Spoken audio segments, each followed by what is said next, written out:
Chapter 8. At 5 o'clock the two ladies retired to dress, and at 6:30 Elizabeth was summoned to dinner. To the civil inquiries which then poured in, and amongst which she had the pleasure of distinguishing the much superior solicitude of Mr. Bingley's, she could not make a very favourable answer. Jane was by no means better. The sisters, on hearing this, repeated 3 or 4 times how much they were grieved, how shocking it was to have a bad cold, and how excessively they disliked being ill themselves, and then thought no more of the matter, and their indifference towards Jane when not immediately before them restored Elizabeth to the enjoyment of all her former dislike. Their brother, indeed, was the only one of the party whom she could regard with any complacency. His anxiety for Jane was evident, and his attentions to herself most pleasing, and they prevented her feeling herself so much an intruder as she believed she was considered by the others. She had very little notice from any but him. Miss Bingley was engrossed by Mr. Darcy, her sister scarcely less so, and as for Mr. Hurst, by whom Elizabeth sat, he was an indolent man, who lived only to eat, drink, and play at cards, who, when he found her to prefer a plain dish to a ragout, had nothing to say to her. When dinner was over, she returned directly to Jane, and Miss Bingley began abusing her as soon as she was out of the room. Her manners were pronounced to be very bad indeed, a mixture of pride and impertinence. She had no conversation, no style, no beauty. Mrs. Hurst thought the same, and added, "She has nothing, in short, to recommend her, but being an excellent walker. I shall never forget her appearance this morning. She really looked almost wild." "She did, indeed, Louisa. I could hardly keep my countenance. Very nonsensical to come at all. Why must she be scampering about the country, because her sister had a cold? Her hair, so untidy, so blowsy. Yes, and her petticoat, I hope you saw her petticoat, 6 inches deep in mud, I am absolutely certain, and the gown which had been let down to hide it not doing its office." "Your picture may be very exact, Louisa," said Bingley, "but this was all lost upon me. I thought Miss Elizabeth Bennet looked remarkably well when she came into the room this morning. Her dirty petticoat quite escaped my notice." "You observed it, Mr. Darcy, I am sure," said Miss Bingley, "and I am inclined to think that you would not wish to see your sister make such an exhibition." "Certainly not. To walk 3 miles, or 4 miles, or 5 miles, or whatever it is, above her ankles in dirt, and alone, quite alone. What could she mean by it? It seems to me to show an abominable sort of conceited independence, a most country town indifference to decorum. It shows an affection for her sister that is very pleasing," said Bingley. "I am afraid, Mr. Darcy," observed Miss Bingley in a half-whisper, "that this adventure has rather affected your admiration of her fine eyes." "Not at all," he replied, "they were brightened by the exercise." A short pause followed this speech, and Mrs. Hurst began again. "I have an excessive regard for Miss Jane Bennet, she is really a very sweet girl, and I wish with all my heart she were well settled. But with such a father and mother, and such low connections, I am afraid there is no chance of it. I think I have heard you say that their uncle is an attorney in Meryton." "Yes, and they have another, who lives somewhere near Cheapside." "That is capital," added her sister, and they both laughed heartily. "If they had uncles enough to fill all Cheapside," cried Bingley, "it would not make them one jot less agreeable." "But it must very materially lessen their chance of marrying men of any consideration in the world," replied Darcy. To this speech Bingley made no answer, but his sisters gave it their hearty assent, and indulged their mirth for some time at the expense of their dear friend's vulgar relations. With a renewal of tenderness, however, they returned to her room on leaving the dining parlour, and sat with her till summoned to coffee. She was still very poorly, and Elizabeth would not quit her at all, till late in the evening, when she had the comfort of seeing her sleep, and when it seemed to her rather right than pleasant that she should go downstairs herself. On entering the drawing-room she found the whole party at loo, and was immediately invited to join them, but suspecting them to be playing high she declined it, and making her sister the excuse, said she would amuse herself for the short time she could stay below, with a book. Mr. Hurst looked at her with astonishment. "Do you prefer reading to cards?" said he. "That is rather singular."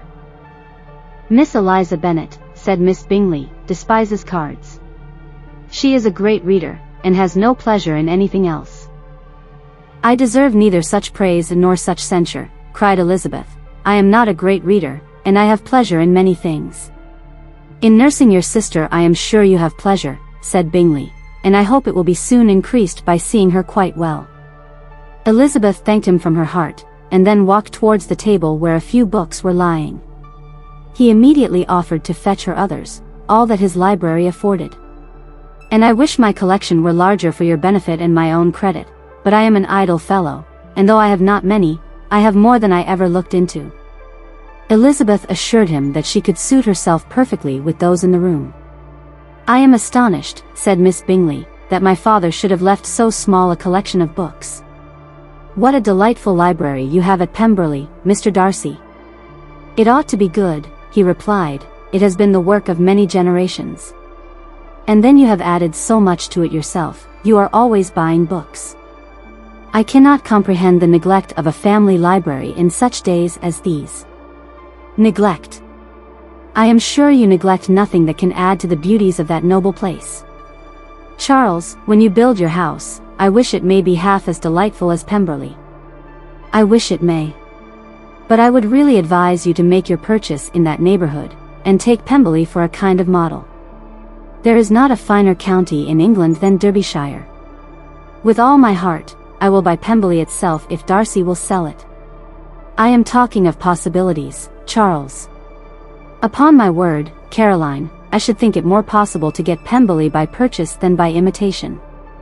Elizabeth was so much caught with what passed, as to leave her very little attention for her book, and soon laying it wholly aside, she drew near the card table, and stationed herself between Mr. Bingley and his eldest sister, to observe the game. Is Miss Darcy much grown since the spring? Said Miss Bingley.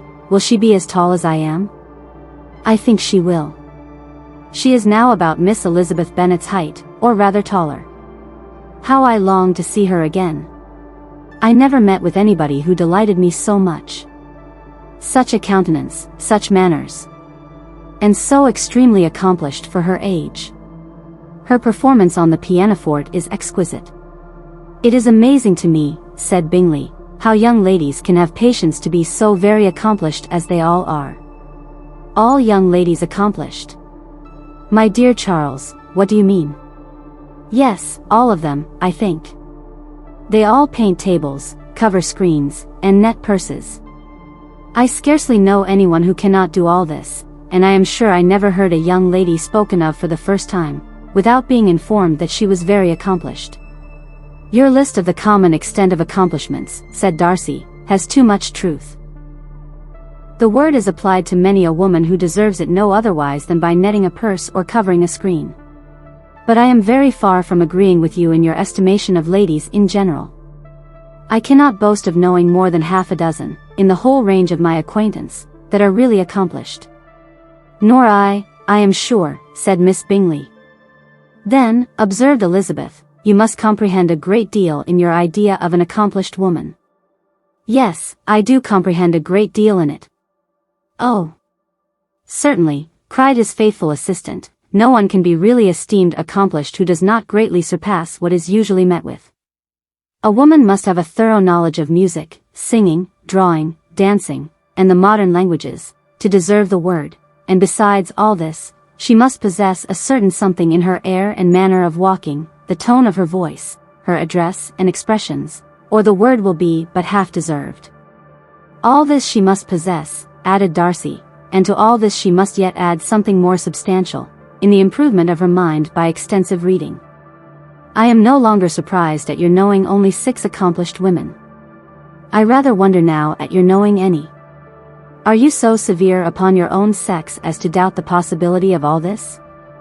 I never saw such a woman.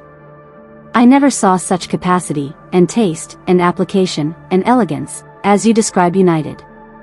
Mrs. Hurst and Miss Bingley both cried out against the injustice of her implied doubt, and were both protesting that they knew many women who answered this description, when Mr. Hurst called them to order, with bitter complaints of their inattention to what was going forward.